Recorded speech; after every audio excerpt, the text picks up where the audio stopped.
was born to be united.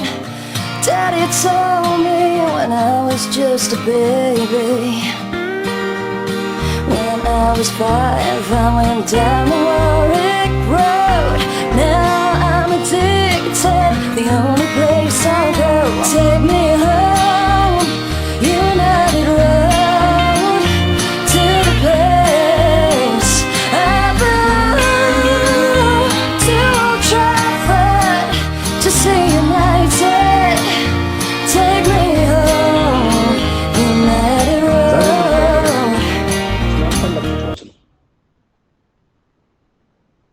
የዛሬ 33 ዓመት ስለተፈጠረም ታሪክ በወቅቱ ኃያላን ክለቦች የነበሩት በብላክበርን ሮቨርስ እና ማንቸስተር ዩናይትድ። ብላክበርን ሮቨርስ በጃክ ዎከር ከታችኛው ዲቪዥን ወጥቶ ፕሪሚየር ሊጉ ላይ ትላልቅ ግዢዎች የሚያደርግበት እንደና አለን ሽረርን ያስፈረምበት ወቅት ነበር። ማንቸስተር ዩናይትድ ደግሞ የፕሪሚየር ሊጉን የመጀመሪያውን ዋንጫ በ1993 ወስዶ እሱን ለማስቀጠል ኃያልነቱን ለማስቀጠል የሚወዳደርበት ወቅት የነበረ በማርቲን ኤድዋርድስ የሚመራ ክለብ ነው የነበረው። በአሰልጣኝነት ታሪክ ደግሞ በሰር አሌክስ ፈርጉሰን ነበር የሚሰለጥነው። ታሪኩ እንደዚህ ነው።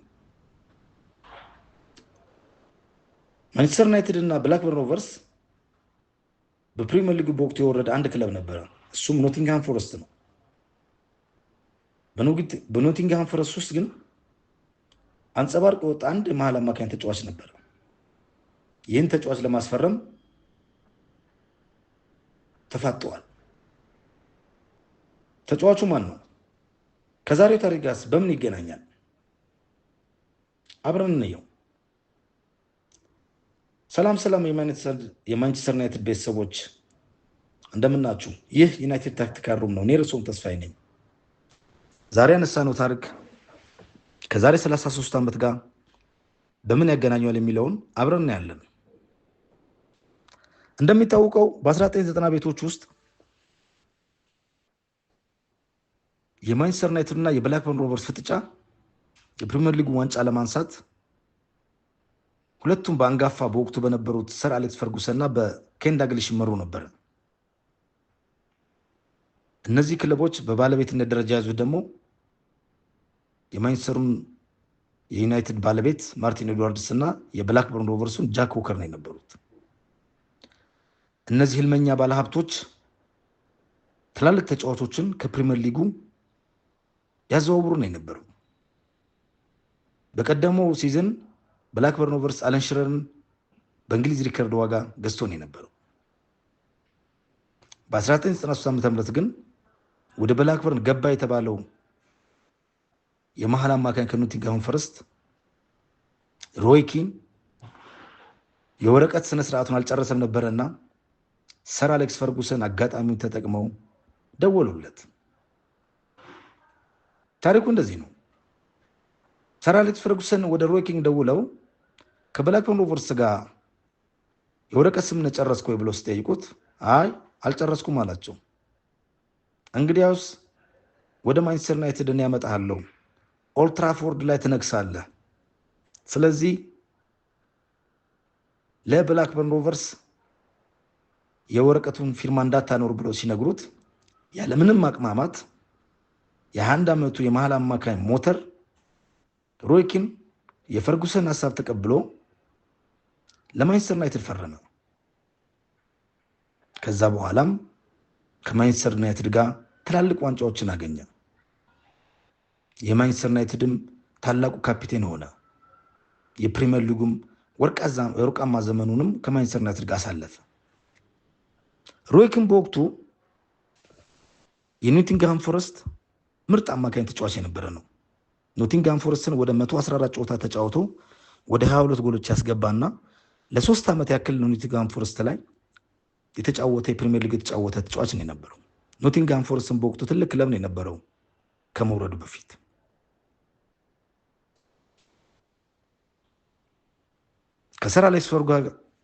ከሰር አሌክስ ፈርጉሰን ጋር በገባው የቃል ስምምነት መሰረት ሰር አሌክስ ፈርጉሰንም ሮይ ኪንም የብሪቲሽ ሪከርድ በሆነ ዋጋ 3.75 ሚሊዮን ፓውንድ የዝውውር ክፍያ ለኖቲንግሃም ፎረስት ከፍለው ወደ ማንቸስተር ዩናይትድ አመጡት። በደሞዝ ደረጃ ሮይ ኪን ከብላክበርን ሮቨርስ በአመት የ400,000 ፓውንድ ደሞዝ ቀርቦለት ነበረ። ወደ ማንቸስተር ዩናይትድ ሲዘዋወር ግን በ300,000 ፓውንድ ተስማማ። ምክንያቱም ልቡ ወደ ማንቸስተር ዩናይትድ ሸፍቷልና የደሞዙን ጉዳይ ቀንሶ ነው የገባው። ከዛ በኋላ ያለው ታሪክ የሮይ ኪን ታሪክ ሁላችሁ የምታውቁት ነው። እዚህ ላይ ማውራት አይጠበቅብኝም። ከማንቸስተር ዩናይትድ ጋር 7 የፕሪሚየር ሊግ ዋንጫ፣ 4 የኤፍኤ ካፕ ዋንጫ፣ 1 የቻምፒየንስ ሊግ ትሪብሉን 3 ዋንጫ በአንድ በበላን ዘመንም ጁቬንቱስ ላይ ወሳኝ ጎልን አስገብቶ በዋንጫው ላይ በ2 ቢጫ እንኳን ባይሳተፍም የቻምፒየንስ ሊግ አሸናፊ ነው የነበረው። ከዛ በኋላ ያለው ታሪክ ያው በ2005 ዓ.ም ከማንቸስተር ዩናይትድ ለቆ ነው የወጣው። ስለዚህ የዛሬው ታሪክ ጋር ምንድነው የሚያገናኘው ካልን ዛሬም 2 የእንግሊዝ ፕሪሚየር ሊግ ኃያላን ክለቦች ተፋጠዋል። አንድ ተጫዋች እሱም ኤሌት አንደርሰን ይባላል። ከተመሳሳይ ክለብ ከኖቲንግሃም ፎረስት ውስጥ ያለ ተጫዋች ነው። ኖቲንግሃም ፎረስት ምንም እንኳን በዘንድሮ ፕሪሚየር ሊጉ ባይወርድም የዋዥቅ አቋም እያሳየ የነበረ ክለብ ነው። በመሃል ግን አንድ የዋዥቅ ተጫዋች አላቸው ከተባለ ኤሌት አንደርሰን ነው። በፕሪሚየር ሊጉም አሉ ከተባሉት የመሃል አማካኞች በቁጥር አንድነት ዱዋሎችን በማሸነፍ ፓሶችን አኩሬሲ በመስጠት ፕሪሚየር ሊጉን በተሻለ ብቃት እየተጫወተ ያለ አማካኝ ነው። ይህም ተጫዋች በማንቸስተር ሲቲ እና በማንቸስተር ዩናይትድ ይፈልጋል። እስከ ቅርብ ጊዜ እስከ ትላንትና ድረስ በማንቸስተር ሲቲ እንደሚፈርም ብዙ ዘገቦች ወጥተው ነው የነበረው። ትላንትና ግን አንድ ታሪክ ሊቀየር የሚችል ዜና ከእንግሊዝ ሚዲያዎች ወጥቷል። ይህም ዜና ኤሌት አንደርሰን ማንቸስተር ሲቲ እንደተባለው ሙሉ በሙሉ ጨረሰ ሳይሆን ዩናይትድም የተሻለ ክፍያ የዝውውር ካቀረበ ወደ ማንቸስተር ዩናይትድ ሊዘዋወር እንደሚችል ዘገባዎች እየወጡ ነው ያሉት። ኤሌት አንደርሰን ዘንድሮ ባደረገው ፕሪሚየር ሊጉ ላይ 38 ጨዋታዎች ተጫውቶ 4 ጎሎችን 4 አሲስቶች ሰጥቷል። በጠቅላላ ደግሞ ለኖቲንግሃም ፎረስት ከፕሪሚየር ሊጉ ከኒውካስትልም ጨምሮ ወደ 119 ጨዋታዎች ተጫውቷል። በሊጉም ከፍተኛ ኳስን የመንካት ሁለትዮሽን በማሸነፍ ፖሴሽንም በማሸነፍ ሜዳን አካሎ በመጫወት በፕሪሚየር ሊጉ ዘንድሮ ምርጥ ተጫዋች ነው። ከዛሬ 33 ዓመት በፊት የተፈጠረ ታሪክ ዛሬ ሊደገም ነው ወይ ደግሞ በዚህኛው የዝውውር ዘመን ይደገም ይሆን ወይ ብዬ እጠይቃለሁ።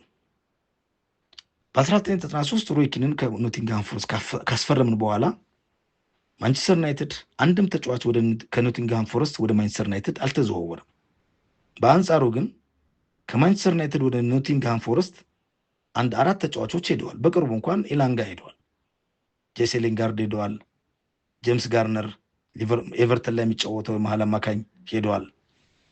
ከኖቲንግሃም ፎረስት ግን ወደ ማንቸስተር ዩናይትድ የመጨረሻው የተዘዋወረ ተጫዋች ሮይ ኪን ነው። ስለዚህ ታሪክ ራሱን ደግማል ወይ ብዬ ጠይቃለሁ።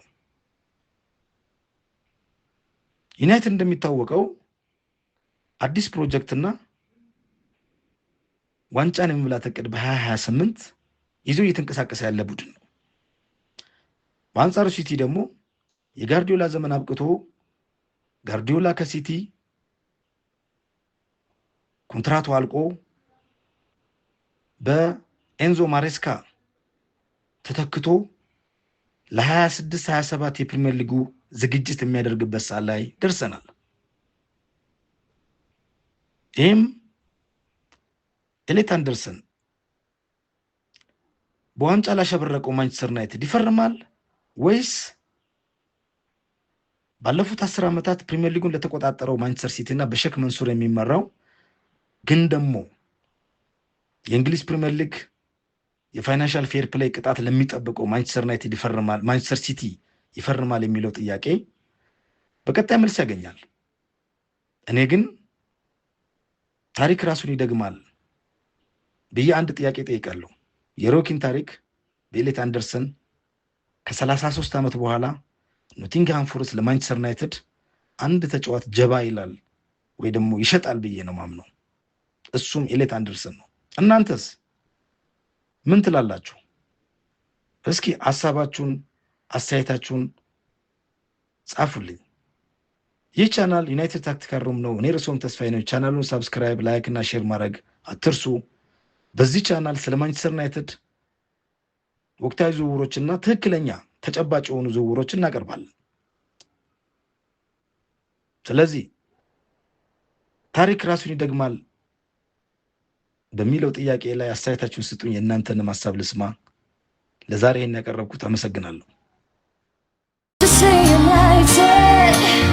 Take me home, United Road. All my memories, Bobby Charlton, Jackie Basson, Cantona, they came to us from heaven. And in the new camp in 1990.